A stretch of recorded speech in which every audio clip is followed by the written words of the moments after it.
Hello, सभी को मेरी तरफ से प्यार भरा नमस्कार। आशा करता हूँ सब अच्छे होंगे, तैयारी अच्छे से चल रही होगी। मैं Rohit Kumar UC live channel से आपके लिए नई क्लास लेके आया हूँ।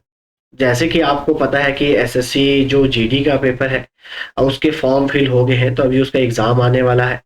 और जैसे आपको पता है कि यूपी पुलिस जो है उसकी वैकेंसीज निकली हुई है। यूपी पुलिस की 60,000 के जो है उसकी वैकेंसीज है।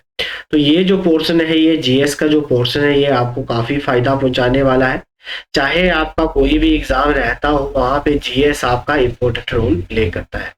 तो जल्दी से जल्दी वीडियो को शेयर कर दीजिए। जो भी आपका व्हाट्सएप का ग्रुप हो, चाहे आपका टेलीग्राम का ग्रुप हो, जो भी आपका ग्रुप रहता हो, वहां पे प्लीज वीडियो को शेयर कर दीजिए। फिर हम आगे इसका डिस्कशन स्टार्ट करते हैं। और जीएस इसलिए इम्पोर्टेंट आपका पोर्शन रहेगा क्योंकि यूपी के पेपर में आपको सीधे जो है वो हमारे पास जो है वो 60 क्वेश्चन जो है वो जीएस के रहेंगे। ठीक है जी, जीएस के क्वेश्चन जो है वो 60 क्वेश्चन रहेंगे। और इस बार 60,000 वैकेंसी आई है यूपी की। तो मैं उम्मीद करूंगा कि आप हमारे साथ जुड़ेंगे यूसी लाइव चैनल पे, और वहां पे जो बेल आइकन बटन है उसको जरूर प्रेस करेंगे, ताकि हमारे चैनल पे कोई भी नया अपडेट रहता है वो तुरंत आप तक पहुंच जाए। ये हमारे पास पी बाई क्यू है, जो एसएससी जीडी के जो भी पेपर हुए हैं प्रीवियस ईयर, जो लास्ट ईयर जितने भी पेपर हुए हैं, उनसे जो भी क्वेश्चन आए हुए हैं जीएस में, वो मैं यहाँ पे आपके लिए लेके आया हूँ। तो उम्मीद करूंगा कि आप मेरा आंसर बताने से पहले आप अपना आंसर मुझे कमेंट सेक्शन में जरूर लिख के भेजोगे, ताकि मुझे भी आइडिया हो जाए कि जो आपकी तैयारी है वो कैसी चल रही है। और ये चाहे आप आर्मी जो अग्निवीर के फॉर्म है वो भी आ चुके हैं, तो ये चीज़ें आपको वहाँ पे भी बहुत इम्पोर्टेंट रोल प्ले करेंगी। तो मैं यही कहूँगा कि जल्दी से जल्दी मेरे साथ जुड़ जाए, फिर क्लास को स्टार्ट करते हैं। तो जल्दी कीजिए।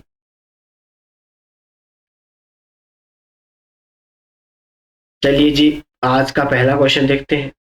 कहा गया कि जो लॉर्ड डलहौजी थे, उन्होंने झांसी जो जगह थी जिसको व्यापकगत नीति सिद्धांत के तहत शामिल कर लिया था, कि डलहौजी एक पॉलिसी लेके आए थे जिस पॉलिसी का नाम था डॉक्ट्रिन ऑफ लैप्स पॉलिसी। ये जो डॉक्ट्रिन ऑफ लैप पॉलिसी ये लेके आए थे, तो इन्होंने जो झांसी था उसको कब अपने अधीन करा था। ब्रिटिश गवर्नमेंट की एक पॉलिसी थी। कहा गया था कि अगर किसी भी राजा की कोई संतान नहीं होती है, तो ना तो वो किसी भी बच्चे को गोद ले सकता है, और ना ही अपने भाई के बेटे को वो क्या राजगद्दी पे बैठा सकता है। अगर उसकी खुद की संतान नहीं है, तो वो जो राज्य है वो ऑटोमेटिकली कहाँ चला जाएगा, तो ब्रिटिश गवर्नमेंट के अधीन चला जाएगा। कि वो किसके अधीन हो जाएगा, तो ब्रिटिश जो सरकार है उसके अधीन हो जाएगा।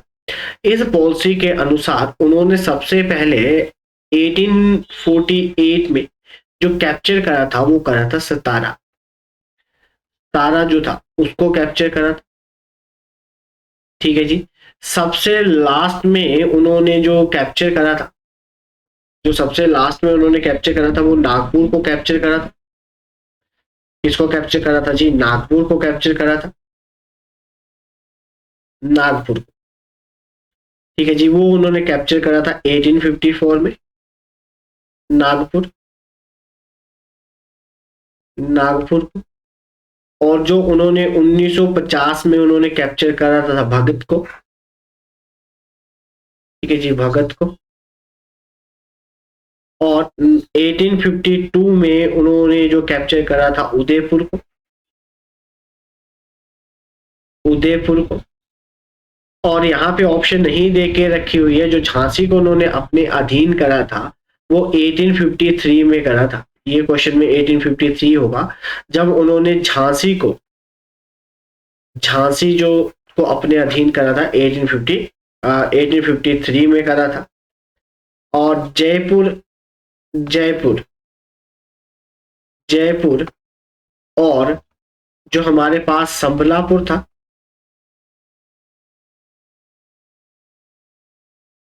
संबलापुर था, उसको इन्होंने कैप्चर करा था 1849। तो ये सारी ही चीजें मैंने आपको डिटेल में बता दी है कि लॉर्ड डलहौजी के द्वारा इस नीति के तहत कब कब किसको अपने अधीन किया गया था। लॉर्ड डलहौजी के द्वारा विधवा पूर्ण विवाह जो है वो एक नियम लेके आए थे, एक्ट लेके आए थे, अधिवेशन लेके आए थे। कौन सा जी? विधवा पूर्ण विवाह। ये जो हमारे पास लेके आए थे, कौन लेके आए थे? ढलोजी लेके आए थे। कब लेके आए थे? 1856 में लेके आए थे। और इसमें इनके द्वारा, इसमें एक भारतीय ने इनकी सहायता करी थी जिसका नाम क्या था? ईश्वर ईश्वर दास सागर। वो एकमात्र भारतीय थे जिन्होंने इसमें सहायता करी थी। अपने दोनों बेटों की जो शादी है वो इन्होंने विडो के साथ करवाई थी। जो पहली ट्रेन चली थी बॉम्बे टू थाने, बॉम्बे टू, बॉम्बे से थाने, ठीक है जी, थाने, वो भी इन्हीं के द्वारा चलाई गई थी 1853 में। जो पहली टेलीग्राम लाइन बिछी थी आगरा टू कलकत्ता, ठीक है जी, पहली जो हमारे पास टेलीग्राफ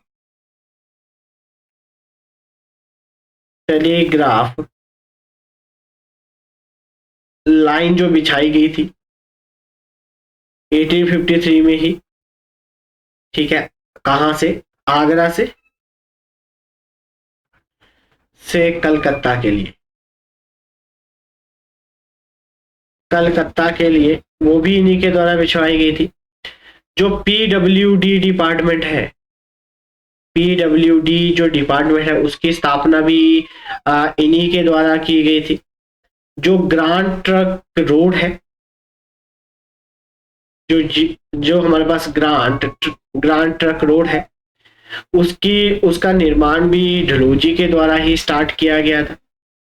तो जो भी चीजें हैं, जो पोस्ट ऑफिस खोला गया था पहला, वो भी इन्हीं के द्वारा चलाया गया था। तो जितने भी कुछ महत्वपूर्ण जितने भी काम किए थे वो इन्हीं के द्वारा किए गए थे, ढलोजी साहब के द्वारा। और इन्हीं के द्वारा एक नीति लेके आई थी, डॉक्ट्रिन ऑफ लैप्स पॉलिसी, जिसके कारण इन्हें क्रिटिसाइज किया जाता है।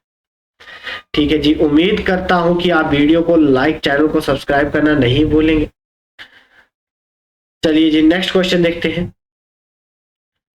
जो हमारे पास 1992 में पद्म विभूषण के सबसे कम उम्र के प्राप्तकर्ता कौन से नृत्य किंवदंती थे? ठीक है जी, जो हमारे पास यंगेस्ट जिनको पद्म विभूषण दिया गया था, एक डांस लीजेंड थे जिनके द्वारा सबसे यंग एज में पद्म विभूषण मिला था 1992 में। तो उनका क्या नाम था? जल्दी से जल्दी कमेंट सेक्शन में बताइए, फिर मैं आपको इसका सही आंसर बताता हूँ।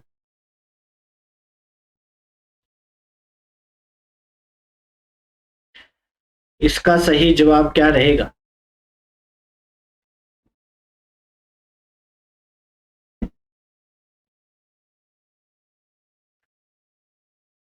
तो इसका सही उत्तर रहेगा हमारे पास सोनल मानसिंह, जिनको सबसे कम उम्र में 1992 में पद्म विभूषण से सम्मानित किया गया था।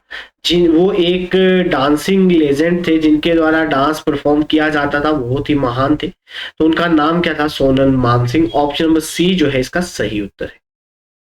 चलिए जी, नेक्स्ट क्वेश्चन देखते हैं। उत्तर भारत के लोग किस त्योहार पर देवी लक्ष्मी और भगवान गणेश की एक साथ पूजा करते हैं? जो हमारे पास नॉर्थ इंडिया है वहां पे भगवान माता लक्ष्मी और भगवान गणेश का एक ही दिन उस त्योहार पे उनका पूजन किया जाता है। वो कौन सा त्योहार होता है? जल्दी से जल्दी कमेंट सेक्शन में बताइए।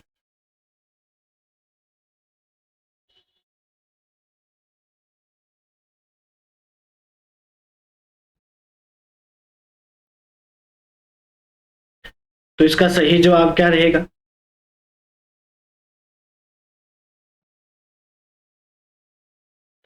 तो जल्दी से जल्दी कमेंट सेक्शन में बताइए, फिर मैं आपको इसका सही जवाब बताता हूँ।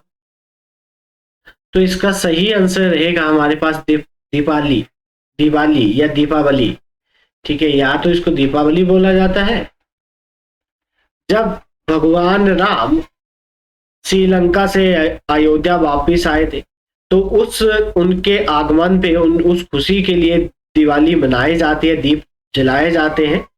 तो ये भगवान जब श्री राम वापिस आए थे तो उस कहाँ वापिस आए थे जी, श्रीलंका से वो रावण का वध करके वापिस अयोध्या लौटे थे।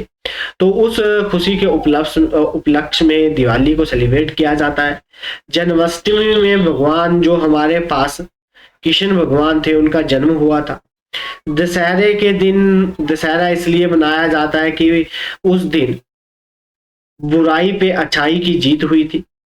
श्री राम जी के द्वारा जो हमारे पास रावण थे उनका वध किया गया था। रावण वो 4 वेदों का ज्ञाता थे, ठीक है, सबसे महान वो उनको बोला जा सकता है क्योंकि वो 4 वेदों को जानने वाले थे। तो दशहरे के दिन दशहरा इसलिए मनाया जाता है, प्रभु राम के द्वारा जो है वो रावण का वध किया गया था। होली एक फेस्टिवल है जहाँ पे होलिका कहा जाता है। होलिका जो हमारे पास श्री कृष्ण का एक भक्त हुआ करता था प्रहलाद, उसके ऊपर वो कहानी है। होलिका जो थी वो उसने अपने उसको जलाया जाता है होलिका को। तो इस क्वेश्चन का सही आंसर क्या हुआ? ऑप्शन नंबर डी जो है that is the right answer. चलिए नेक्स्ट क्वेश्चन देखते हैं। निम्नलिखित में से कौन अप्रैल 2022 में 2022 में भारत में छत्तीसगढ़ के खैरागढ़ से विधानसभा के सदस्य बने? 2022 की बात की गई, अप्रैल में बताया गया है जब वहां पे खैरगढ़ है वहां की विधानसभा सीट के सदस्य बने, तो उनका क्या नाम है? तो इसका सही जवाब क्या रहेगा?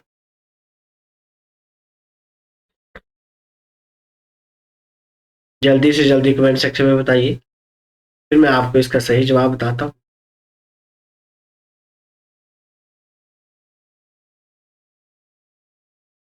तो इसका सही उत्तर क्या रहेगा हमारे पास?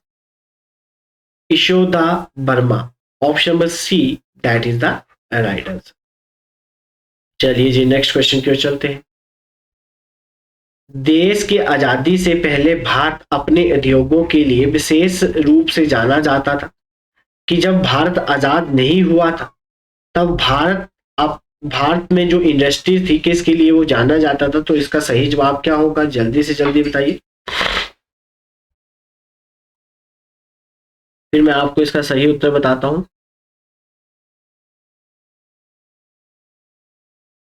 1947 के बाद के पहले की बात कही गई है। 15 अगस्त 1947 को भारत आजाद हुआ, ठीक है। उससे पहले जो भारत का मुख्य इंडस्ट्री थी वो क्या थी, उसके बारे में बात कही गई है। जल्दी से जल्दी बताइए, फिर मैं आपको इसका सही जवाब बताता हूं। तो भारत का जो इंडस्ट्री हुआ करती थी आजादी से पहले वो हुआ करती थी हैंडक्राफ्ट, हस्तकला, जो उनके द्वारा हाथों के द्वारा जो कुछ भी बनाया जाता था, बुना जाता था, ठीक है जी। तो ऑप्शन नंबर डी जो है that is the right answer.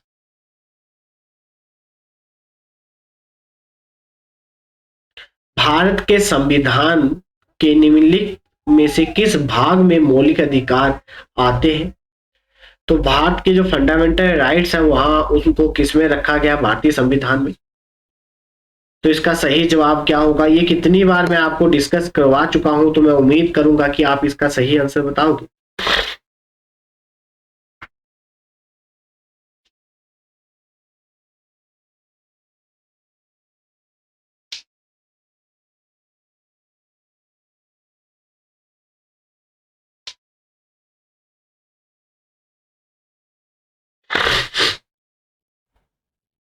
तो इसका सही आंसर क्या रहेगा जी?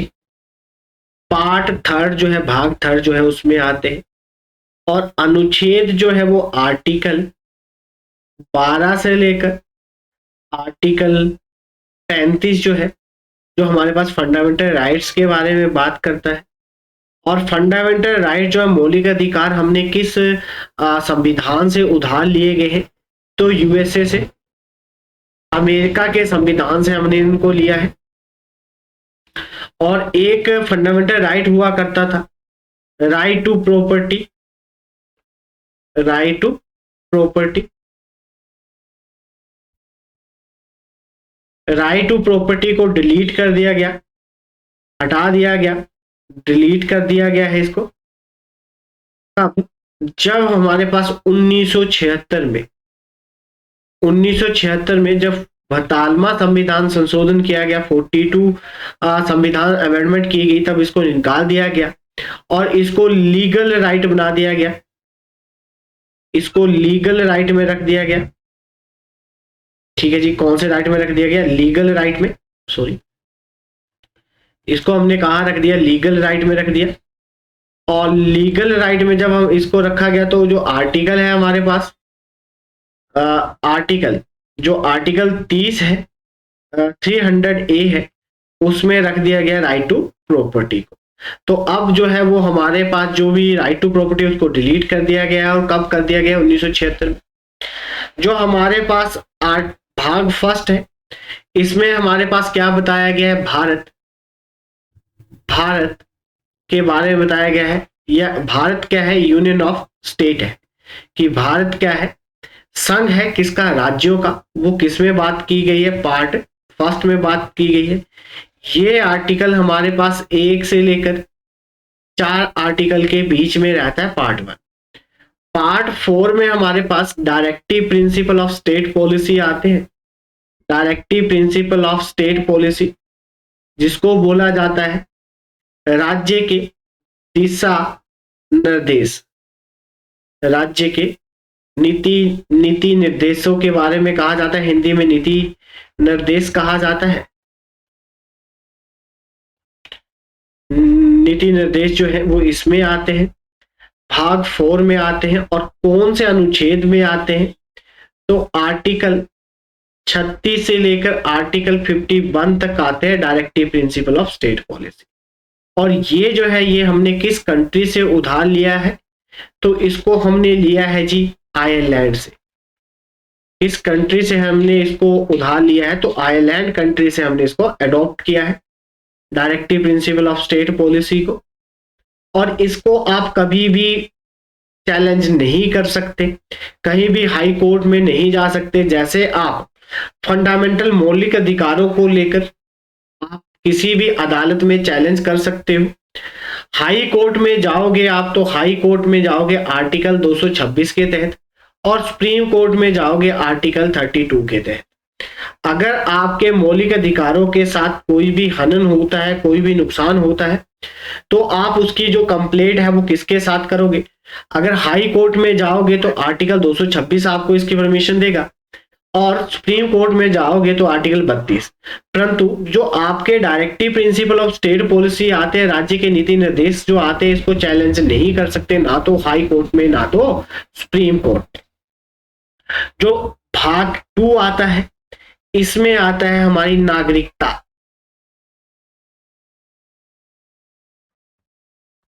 क्या आती है जी? नागरिकता आती है, जिसको हम इंग्लिश में बोलते हैं सिटीजनशिप। सिटीजनशिप, ये जो सिटीजनशिप है ये अनुच्छेद 5 से 11 तक होती है। और सिटीजनशिप को लेने के, एक्वायर करने के 5 तरीके हैं। एक्वायर कैसे लिया जा सकता है, मतलब आप भारत के सिटीजन कैसे बन सकते हो, तो उसके 5 तरीके हैं। और उसको टर्मिनेट कैसे किया जा सकता है, उसको आपको भारत की नागरिकता से कैसे निकाला जा सकता है, तो उसके 3 तरीके हैं।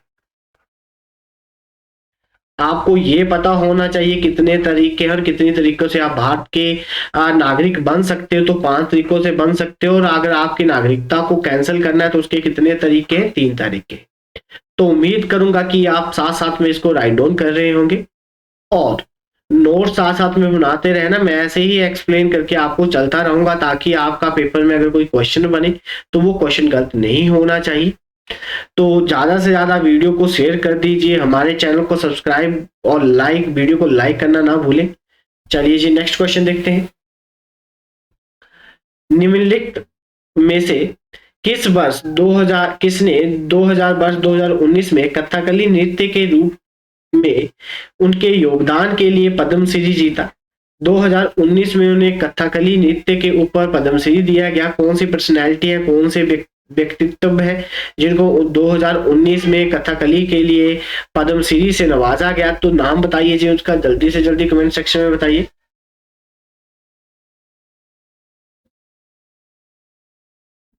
तो इसका सही जवाब क्या होगा? फिर मैं आपको इसका सही जवाब बताता हूं।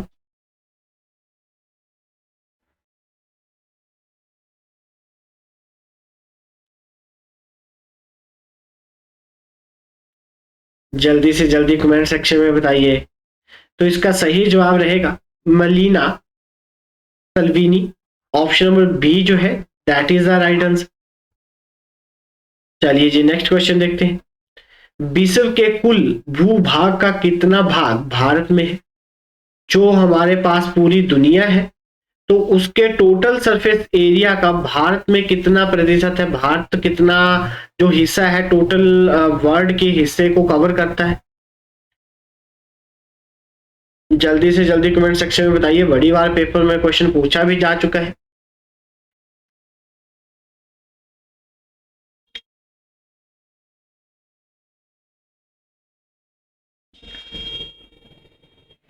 तो जल्दी से जल्दी बताइए।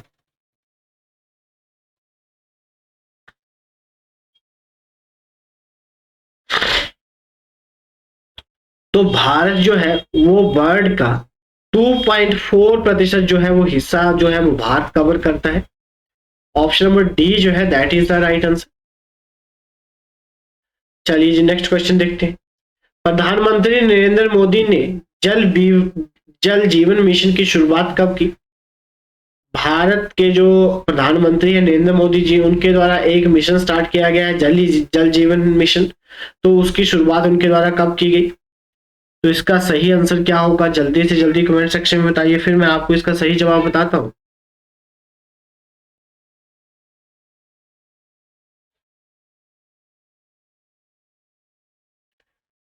इसका सही उत्तर क्या रहेगा?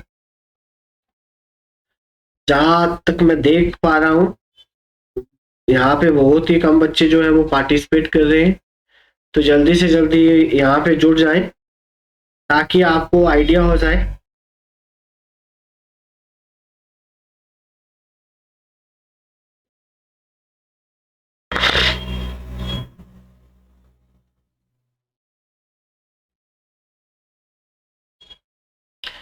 तो जो जल ही जीवन मिशन है इसको कब लॉन्च किया गया, कब इसकी शुरुआत की गई? 2019 में। कब किया गया? 2019 में। ऑप्शन नंबर जो डी है that is the right answer. Next question देखते हैं। हर्षवर्धन के दरबार में बहुत समय बिताया और जो कुछ भी देखा उसका जो विस्तृत विवरण छोड़ दिया। तो जो हमारे पास हर्षवर्धन के दरबार में एक बंदा आया था जिसने बहुत ही समय उनके दरबार में व्यतीत किया और जो भी उसने उनके दरबार में देखा उसका सभी का उल्लेख उसने किया है। तो वो कौन थे? उसका सही आंसर क्या होगा? जल्दी से जल्दी कमेंट सेक्शन में बताइए।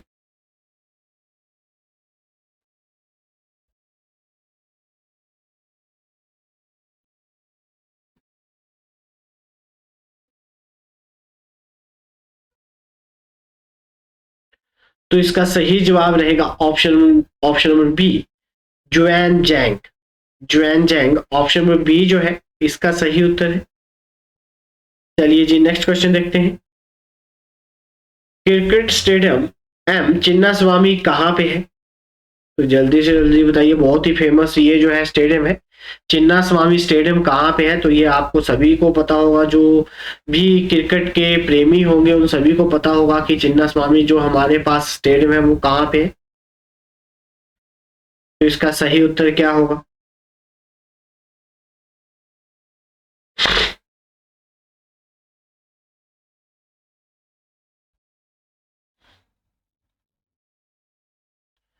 तो चिन्ना स्वामी जो स्टेडियम है वो कहाँ पे है? तो बैंगलोर में है। ऑप्शन नंबर ए जो है that is the right answer. चलिए जी नेक्स्ट क्वेश्चन देखते हैं। कच्चे तेल, पेट्रोलियम उत्पादों और प्राकृतिक गैस को स्थानांतरित करने के लिए अब परिवहन के किस साधन का प्रयोग किया जा रहा है? जो भी कच्चा तेल होता है, जो भी पेट्रोलियम प्रोडक्ट होते हैं, नेचुरल गैस होती है, उसको एक जगह से दूसरी जगह पहुंचाने के लिए हम किस चीज का प्रयोग कर रहे हैं? तो इसका सही आंसर क्या होगा? फिर मैं आपको कमेंट सेक्शन में इसका सही जवाब बताता हूं।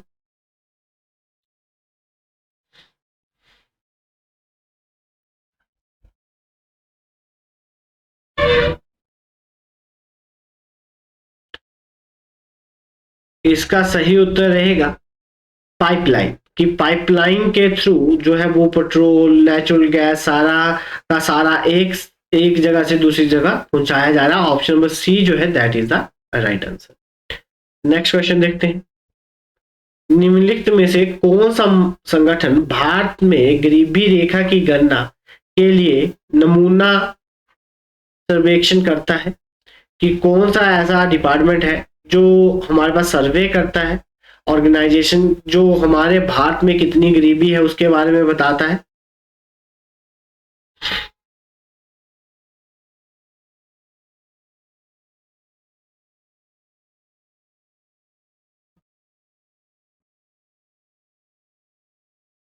जल्दी से जल्दी कमेंट सेक्शन में आंसर बताइए। ये काम किस ऑर्गेनाइजेशन के द्वारा किया जाता है? तो इसका सही आंसर क्या होगा? Option number D, NSSO, national statical survey organisation. National statical survey organisation के द्वारा ये काम किया जाता है कि भारत में कितनी गरीबी है, कौन सा राज्य गरीब है और कौन सा राज्य अच्छा है। तो वो सारे के सारे जो डाटा कलेक्ट करती है वो कौन करती है? तो ये ऑर्गेनाइजेशन करती है और उसके बेस पे अपनी रिपोर्ट सबमिट करती है। चलिए जी नेक्स्ट क्वेश्चन की ओर चलते हैं। लक्ष्य सेन वो किस खेल से संबंधित है? लक्ष्य सेन एक प्लेयर है। तो पूछा गया है कि उनके द्वारा कौन सा स्पोर्ट खेला जाता है, कौन सा खेल खेला जाता है। तो इसका सही आंसर क्या होगा? तो जल्दी से जल्दी मुझे कमेंट सेक्शन में बताइए इसका सही जवाब क्या रहेगा। फिर मैं आपको इसका सही आंसर बताता हूं।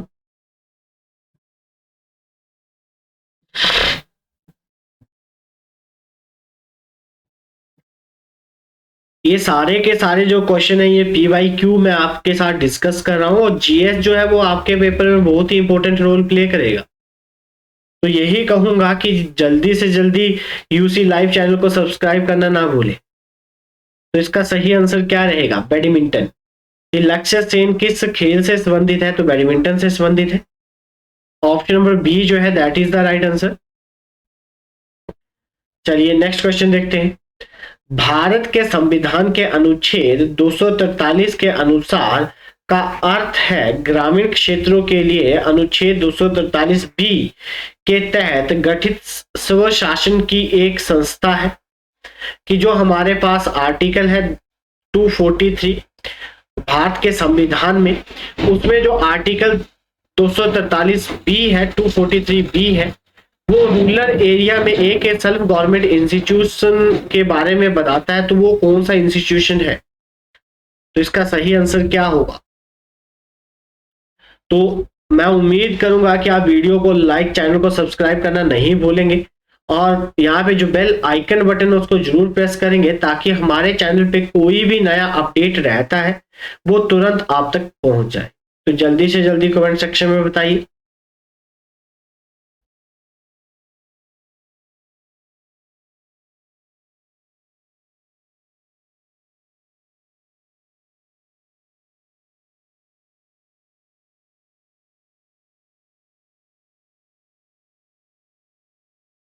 तो इसका सही आंसर क्या रहेगा?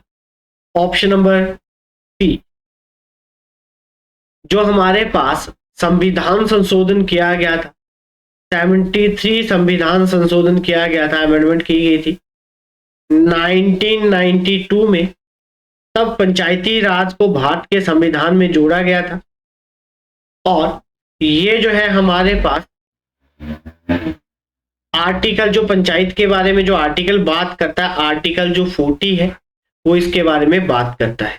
म्युनिसिपल कॉरपोरेशन के बारे में जो जो ऐड किया गया था, ये हमारे पास 74th जो संविधान संशोधन किया गया था 1992 में ही, तब म्युनिसिपल कॉरपोरेशन को हमारे संविधान में मिलाया गया था।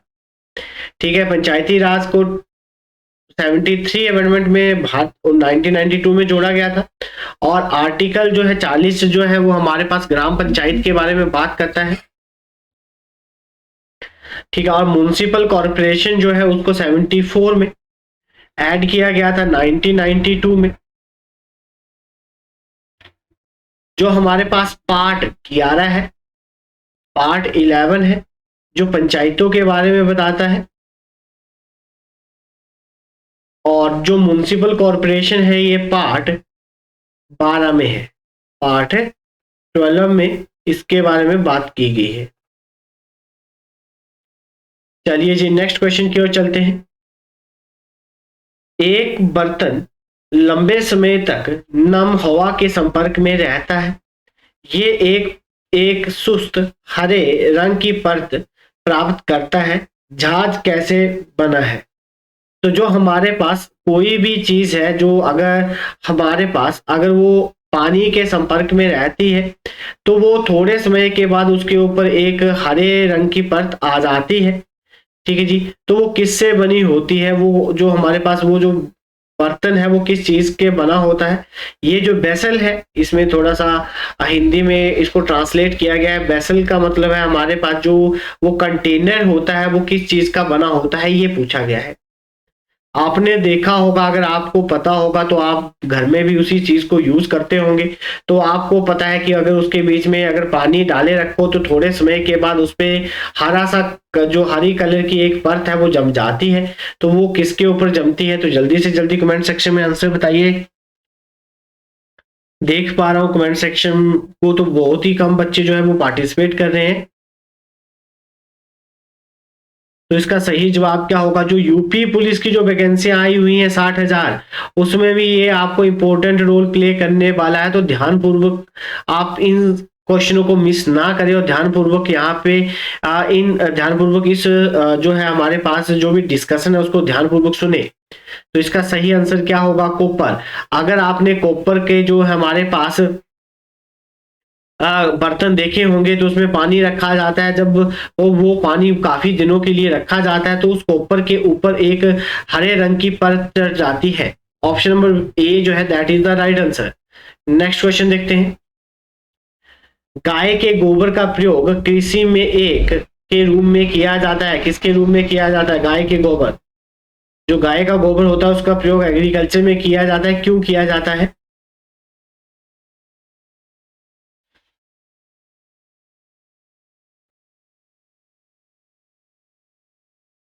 तो जल्दी से जल्दी बताइए इसका सही उत्तर क्या रहेगा।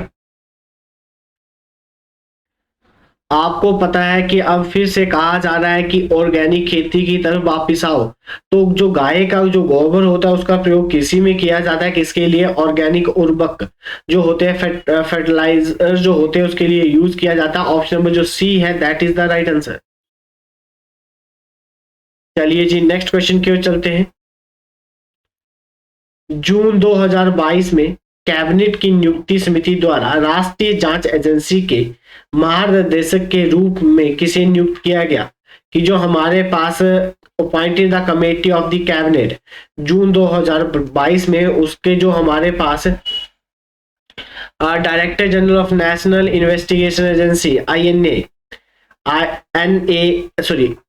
NIA के जो है हमारे पास जैसे अजीत डोभाल थे, जो नेशनल इन्वेस्टिंग एजेंसी के हेड थे, तो वैसे ही किसी को डायरेक्टर बनाया गया है, तो उनका क्या नाम है? तो जल्दी से जल्दी कमेंट सेक्शन में बताइए।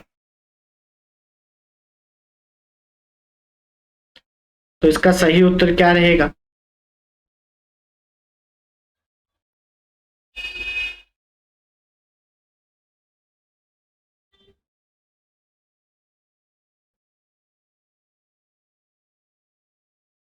तो इसका सही जवाब बताइए क्या रहेगा।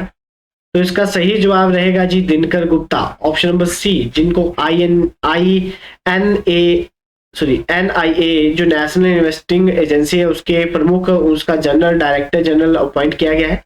ऑप्शन नंबर सी जो है इसका सही उत्तर है। चलिए जी नेक्स्ट क्वेश्चन देखते हैं।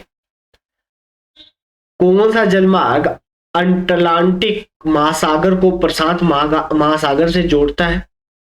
ठीक है, कौन सी हमारे पास वाटर वे जो है जो अटलांटिक ओशन को पैसिफिक ओशन के साथ ज्वाइन करता है, आपस में जोड़ता है? तो जल्दी से जल्दी बताइए। यहाँ पे अटलांटिक है, यहाँ पे हमारे पास जो है पैसिफिक ओशन है, प्रशांत महासागर है, तो इनको जोड़ने वाली जो वाटर बॉडी है वो कौन सी है?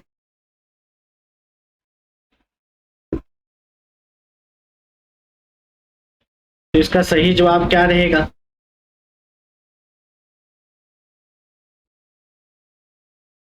इसका सही उत्तर बताइए। तो इसका सही जवाब रहेगा Panama Canal, option number A जो है that is the right answer. Panama Canal जो है उसके द्वारा पैसिफिक ओशन और अटलांटिक ओशन को आपस में जोड़ा जाता है। कौन सी कैनल, कौन सी नहर प्रशांत महासागर और अटलांटिक ओशन को आपस में जोड़ती है? तो उसका नाम है जी पनामा कैनल। ऑप्शन नंबर जो है हमारे पास ए जो है that is the right answer. उम्मीद करूंगा कि आप वीडियो को लाइक, चैनल को सब्सक्राइब करना नहीं भूलेंगे और वहां पे जो बेल आइकन बटन है उसको जरूर प्रेस करेंगे ताकि हमारे चैनल पे कोई भी नया अपडेट रहता है वो तुरंत आप तक पहुंच जाए। चलिए जी नेक्स्ट क्वेश्चन देखते हैं।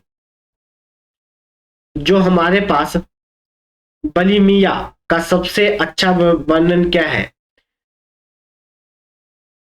बुलमिया, बुलमिया सॉरी, बुलमिया ये क्या चीज है? तो जल्दी से जल्दी बताइए।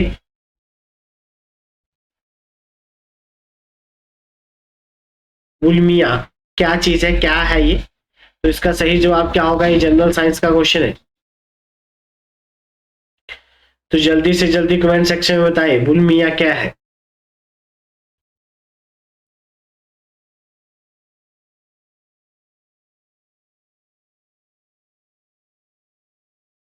तो ये क्या है जी? इसका सही जवाब क्या है? Option number B, eating disorder. कि खाने की जो भी आपके पास जो भी खाने की जो भी बीमारी है, जो भी आपको समस्या है, डिसऑर्डर है, उसको क्या कहा जाता है? तो उसको कहा जाता है बुलमिया। ऑप्शन नंबर बी जो है इसका सही जवाब है। उम्मीद करूंगा कि आपको ये जो क्लास है वो काफी फायदा पहुंचाएगी। आप चैनल को सब्सक्राइब करना नहीं भूलेंगे और वहां पे जो बेल आइकन बटन है उसको भी प्रेस करना नहीं भूलेंगे और वीडियो को लाइक जरूर करेंगे। आप मेरे साथ यहाँ पे जुड़े उसके लिए मैं आपका बहुत ही धन्यवाद करना चाहूंगा। अब मिलते हैं हम जी सेम टाइम पे नेक्स्ट क्लास में। धन्यवाद।